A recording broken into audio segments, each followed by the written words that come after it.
Je savais que ça devait être beau, mais je ne pensais pas que ça pouvait être magnifique. Traverser l'Atlantique, un défi un peu fou, un rêve aussi, mais surtout un voyage vers l'inconnu et une première pour chacun d'entre nous. On s'imaginait que tout nous attendait finalement, du mauvais temps surtout, quoi. Et comment on allait gérer 3 semaines de bateau. Tout ça, c'était des questions qu'on se posait au départ, parce qu'on n'a jamais fait de navigation aussi grande que ça. Pour moi, ça pouvait que bien se passer, je sais pas pourquoi. Je sais pas pourquoi. Ça, je peux pas l'expliquer, mais pour moi, c'était une belle aventure et puis ça pouvait que bien se passer.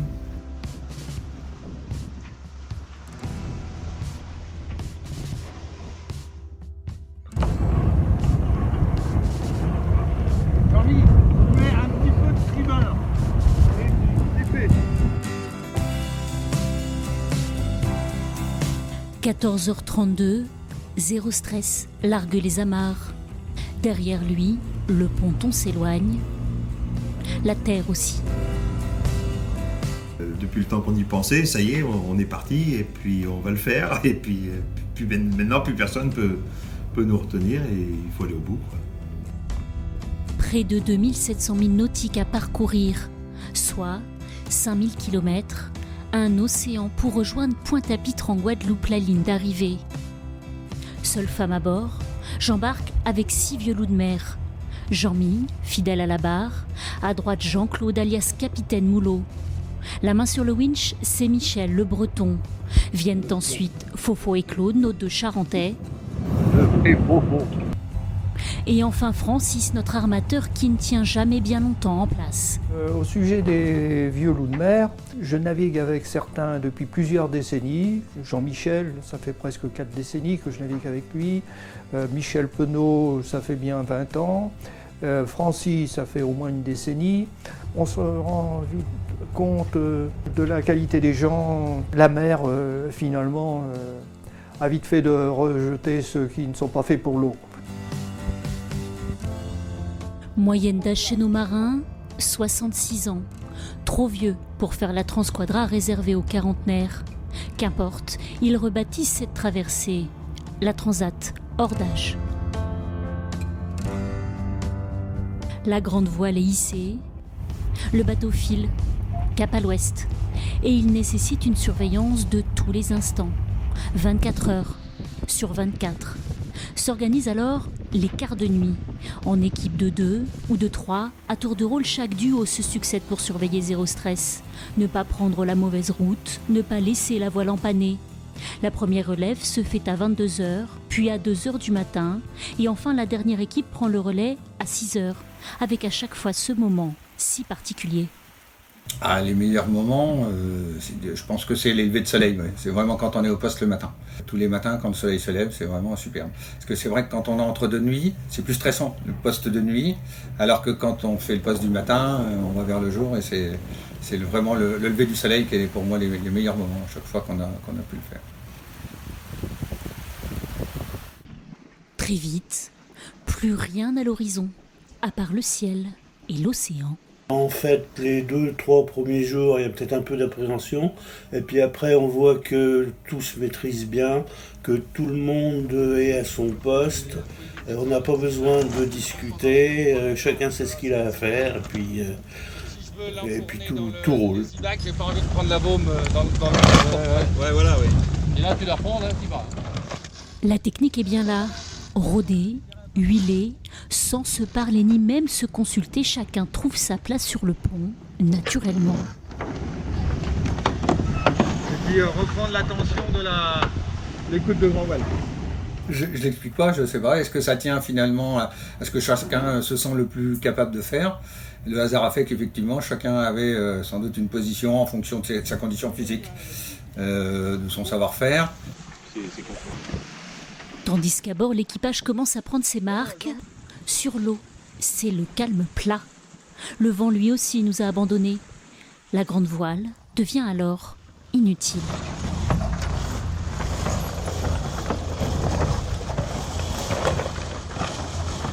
C'est une autre voile qui lui vole la vedette. Le Paracelor, ou paracétamol pour les intimes. Étape 1, la sortir de sa chaussette. Étape 2, trouver le bon sens. S'assurer que le bord est dans le bon sens.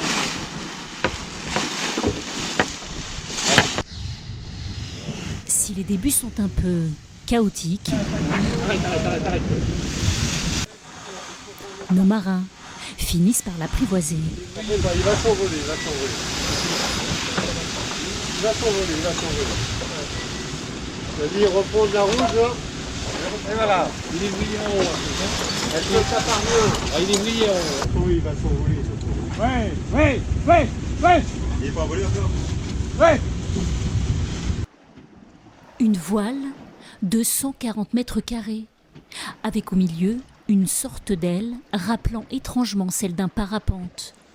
Un tissu fin, dont le froissement est à peine perceptible, mais dont le mouvement, au gré du vent, donne toute sa majesté au bateau. Superbe. Je connaissais le SPI, je connaissais pas du tout le parasailor, et je savais pas du tout comment ça se montait et ce que ça représentait comme voile. Mais elle est magnifique, et puis en plus, le bateau avançait bien, donc c'était parfait. Elle est super facile à utiliser par vent arrière, là où bien d'autres voiles ne causent que des ennuis. Donc le parasailor, c'est vraiment une voile faite pour l'amateur, je dirais. Elle est certainement moins faite pour le professionnel qui va chercher une petite fraction de nœud supplémentaire, mais pour nous, c'était vraiment la voile magique. Une voile qui se guide toute seule, même lorsqu'on peine à atteindre les 10 nœuds de vent. De quoi laisser du temps libre, surtout pour nos 2 pêcheurs qui, après 5 jours de mer, n'ont toujours rien pris. Si le filet de provisions est encore plein, il faut penser à la suite du voyage. Nos pêcheurs, eux, songent surtout à leur réputation. Non, mais c'est tellement bien. Ah ouais, d'accord. Des faux départs, il faut l'avouer, il y en a eu. À chaque fois, le poisson est le plus fort. J'y croyais plus, hein. Et c'est ça sacré Jean-Michel, il me dit on aura du poisson vendredi. On dit, pourquoi?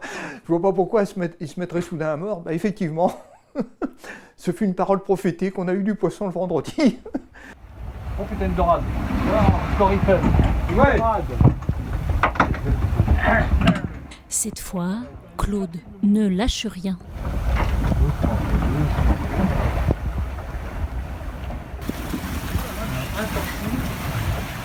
Oh la belle. Elle est magnifique. Je sais pas comment elle est attachée, parce que t'as vu le leurre où il est? Il y a toujours un peu d'adrénaline à ce moment-là, parce qu'on ne sait jamais ce qu'on va prendre. Et puis, sur la mer, on se dit toujours, ça va être des gros poissons. Mais on ne sait pas, on ne connaît pas les poissons de mer, comme du grand large surtout. Une dorade coryphène a mordu à l'hameçon, la première de cette transat.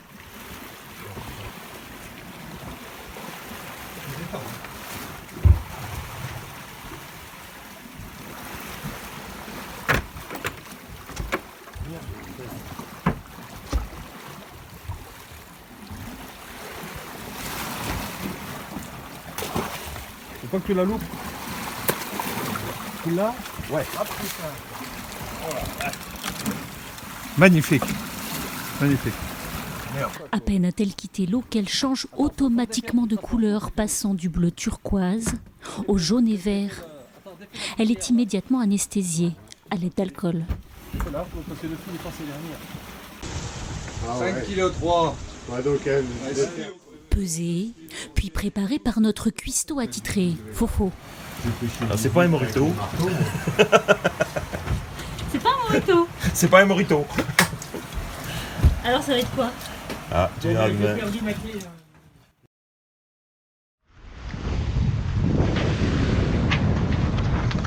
Septième jour de mer et déjà 1800 km parcourus, un tiers de l'océan Atlantique.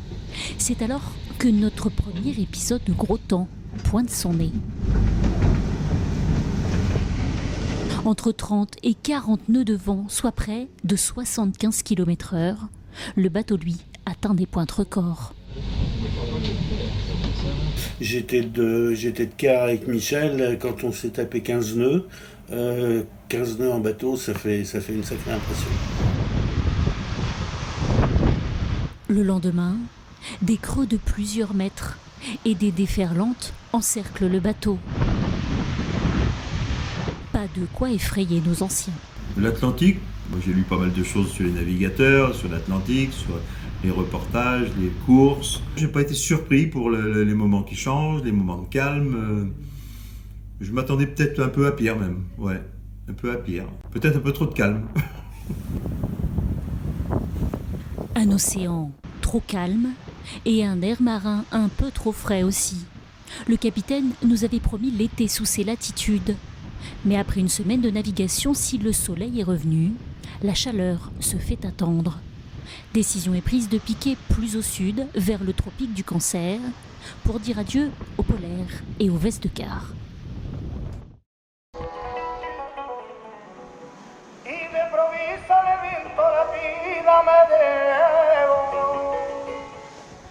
« 8h du matin, les Gypsy Kings sonnent le réveil pour tout le monde.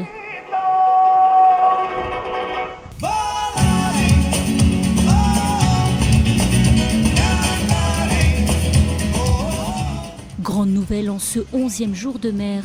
La ligne médiane a été franchie à 4h45 ce matin. Nous sommes désormais à mi-parcours. Je me suis dit à ce moment-là que ça y est, on avait fait notre apprentissage de marin navigateur au long cours. C'est vrai que les premiers quarts sont un peu difficiles et puis après on tombe dans la routine. Et une fois qu'on a eu passé cette ligne médiane, je me suis dit maintenant ça va être du gâteau. Une cérémonie en bonnet du forme est organisée. Ruban, ciseaux, tout est prêt. Notre doyen, le capitaine Moulot, est chargé d'officialiser ce moment. Alors, cher capitaine, notre doyen, aujourd'hui, nous honorons le passage médian de notre grand voyage. Que Dieu nous protège et vive les goélands! Une étape charnière, fêtée dignement.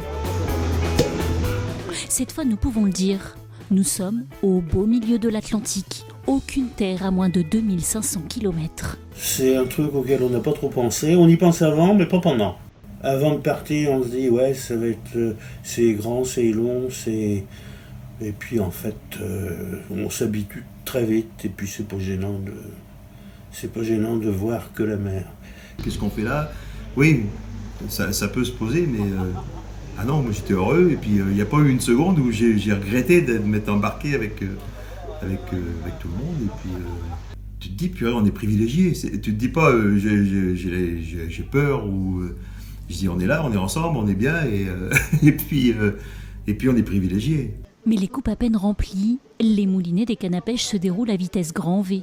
Le poisson n'attend pas et se moque bien de notre petite victoire. Une victoire, certes, mais qui laisse un sentiment étrange. Ça fait l'effet un petit peu d'un coureur sur un vélo qui monte un col. On est arrivé au milieu de l'Atlantique, on était en haut du col. Puis après, on s'est dit, je me suis dit, on va redescendre vers l'arrivée.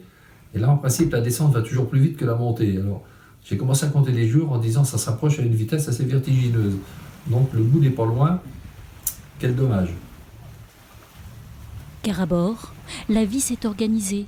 Et personne ne souhaite vraiment revenir à la réalité.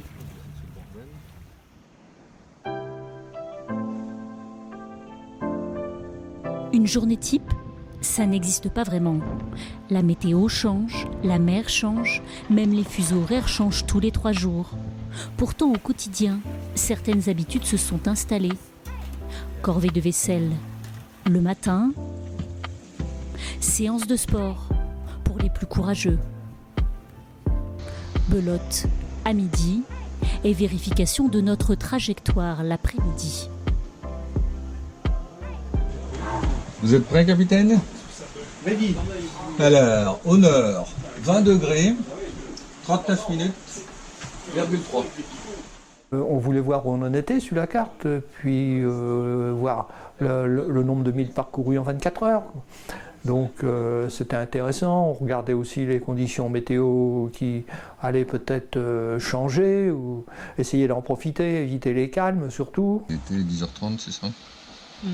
Des données inscrites systématiquement sur le journal de bord. Ça fait partie d'une obligation légale du chef de bord. Ça permet aussi, en cas de problème d'électronique et de repérage, d'avoir un point précis de l'endroit où tu te trouvais il y a quelques heures. Et à partir de là, de pouvoir, si tu as un avarie moteur, de pouvoir estimer ta nouvelle position en fonction de ce que tu peux connaître, des dérives, du vent, etc. Un moment important donc qui demande de la concentration, excepté quand Jean-Mi est dans les parages. Autre rituel, celui de l'enveloppe. Chaque soir, son ouverture est aussi attendue que celle du Festival de Cannes. Une habitude instaurée grâce à l'ingéniosité d'Emmanuelle, la fille de Jean-Mi. Avant le départ, elle nous a confié un sac contenant 20 petits paquets, un pour chaque jour. C'était comme si on se communiquait à nouveau au monde extérieur. Manu faisait son apparition vers 8h dans la cabine, dans le carré. Et j'ai eu vraiment l'impression que c'était le 8e membre de l'équipage. À l'intérieur, un jeu, une énigme ou un défi à réaliser. Du blind test au casse-tête chinois ou encore au déguisement le plus loufoque.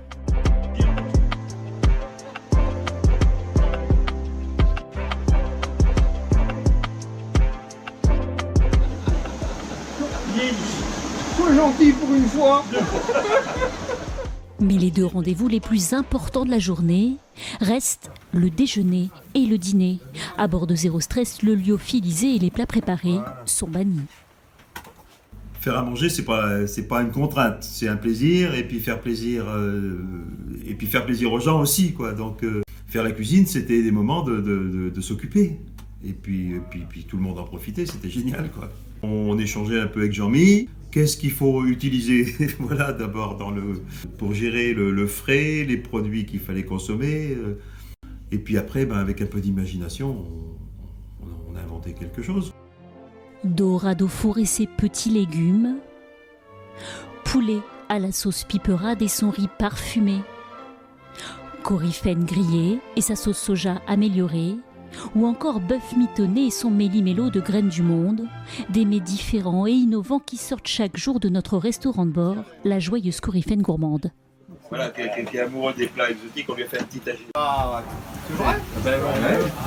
C'est pas vraiment gros tagine. C'est un tagine à tata. Oh, qu'il est beau. L'avitaillement, un des points essentiels avant le départ. D'abord, j'ai fait des menus types qui permettaient de calculer ce qu'il fallait emmener. On avait prévu midi des salanes et le soir un repas chaud avec viande ou poisson. Et on avait estimé quand même qu'on prendrait un peu de poisson, donc j'avais prévu 4 repas de poisson. En fait, on en a fait 7. Résultat dans les cales, 80 œufs, 50 kg de fruits et légumes et 250 litres d'eau potable. L'eau, une autre donnée primordiale. Elle nous entoure mais n'est pas consommable. Elle sert essentiellement à nous laver grâce à une petite douchette installée à l'arrière du bateau. Pour le reste, il faut apprendre à gérer le stock d'eau douce, quitte à récupérer l'eau de pluie.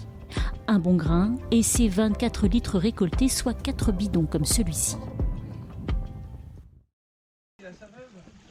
Qu'est-ce que vous avez prévu pour vous faire ce soir, qu'on continue ce que Et puis il y a ces jours où il faut casser la routine. Quelles sont tes dernières volontés, mon blond? Tes dernières volontés, le capitaine demande, c'est quoi? Nous sommes aux 2/3 du parcours, toujours aucune terre en vue, mais une envie irrépressible de goûter cet océan. T'as dû perdre un nœud, non? Il est à l'eau, hein, on a perdu 5 nœuds. T'es attaché ton maillot de bain.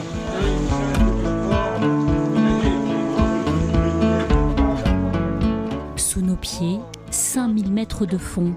Une mer plutôt calme avec une légère houle, nous obligeant à nous tenir aux amarres et par battage lancés par sécurité, car le bateau, lui, continue d'avancer. Nous serions presque comme des poissons dans l'eau. Elle est salée, hein? Elle est vachement bonne, hein? Presque, car les cétacés, eux, nagent bien mieux que nous.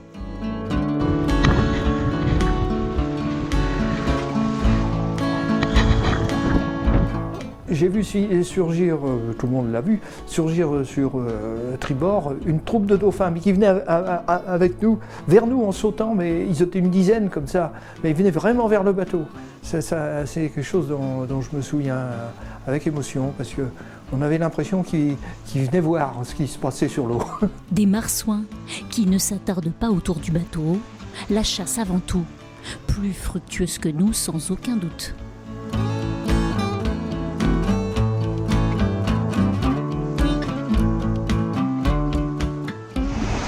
Oh putain! Car voilà Jean-Mi aux prises avec une nouvelle dorade. On la distingue au loin, à la surface de l'eau. Après une demi-heure de bataille acharnée, nos marins sont persuadés que c'est plié pour elle. Et pourtant... Eh, chiens de Dieu!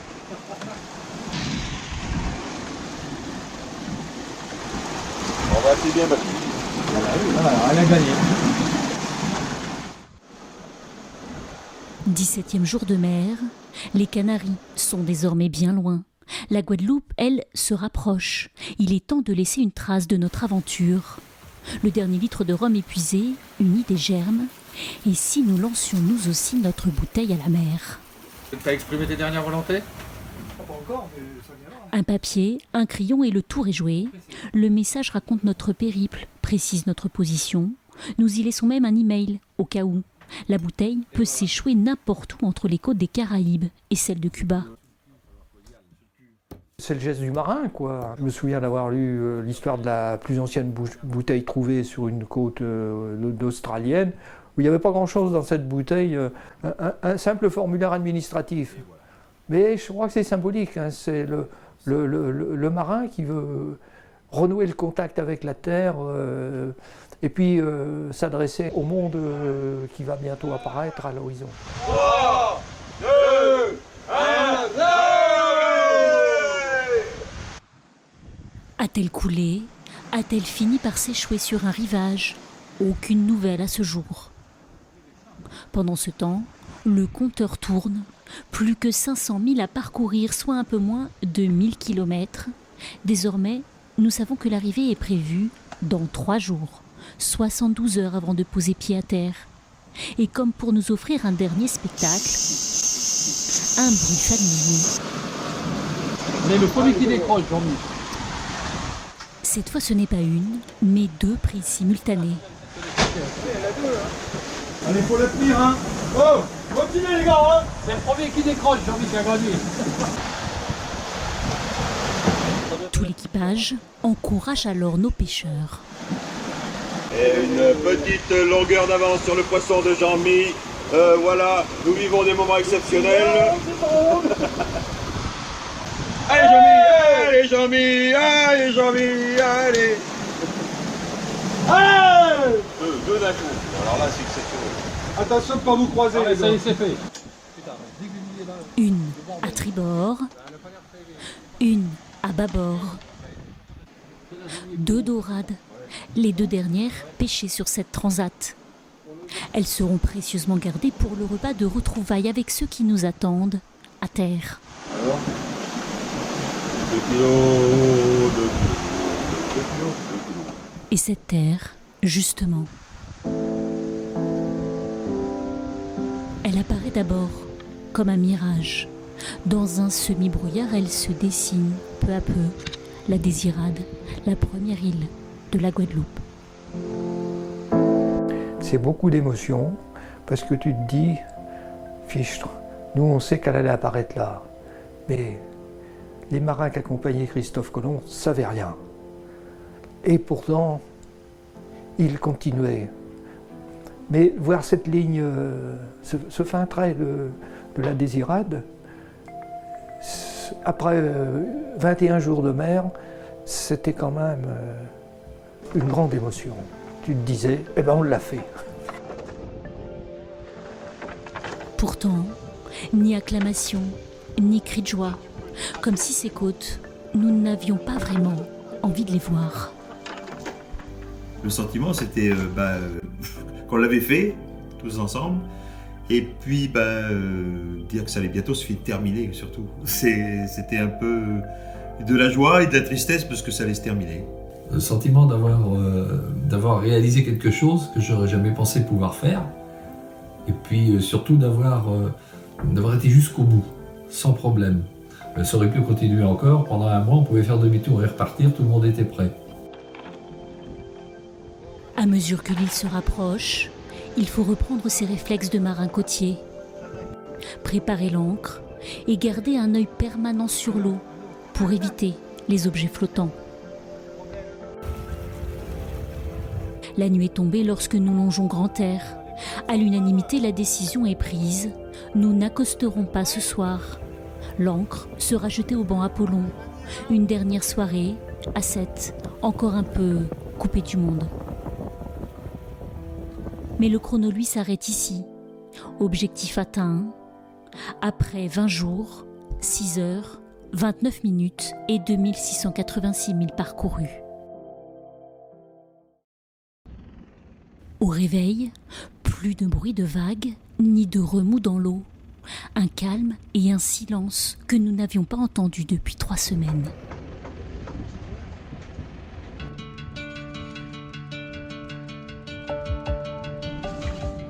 L'équipage se prépare à accoster. Francis, lui, peut enfin souffler. Un soulagement pour moi. Parce que la transat, ça a quand même été, malgré le plaisir de faire la transat, c'est un peu stressant. Dans la mesure où il y a la responsabilité de la sécurité des personnes et du bateau. J'étais aussi tellement heureux d'avoir passé 3 semaines que quelque part, il y avait, le sentiment était mitigé. Les amarres sont prêtes. Jean-Mi prend la barre de 0 stress une dernière fois. Et tels les navigateurs de la route du Rhum, c'est au ponton d'honneur que la capitainerie nous accueille. C'est bien, Jean-Mi, c'est parfait. C'est du parfait.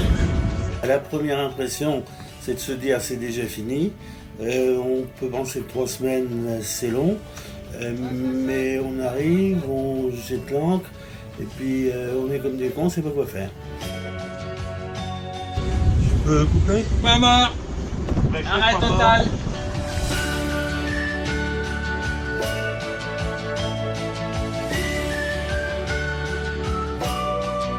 On a vécu une superbe expérience, peu commune, parce que j'ai lu bien des traversées, mais à 7, et dont 6 jeunes gens de 65 à 75 ans, c'est quand même pas banal.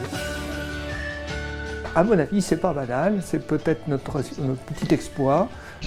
Ah, merci, ils sont arrivés. C'est you.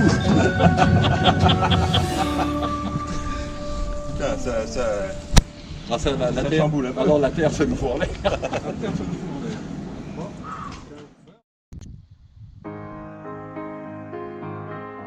Les couleurs du ciel, le bruit de l'eau qui se fracasse sous la coque, ou encore celui du vent dans les voiles. Autant d'images faciles à faire partager. Restent les émotions, les sensations plus difficiles à retranscrire. Du bonheur pendant 3 semaines, une navigation merveilleuse la nuit sous les étoiles. C'est vraiment quelque chose d'exceptionnel. C'est à connaître, peut-être même à renouveler, pourquoi pas.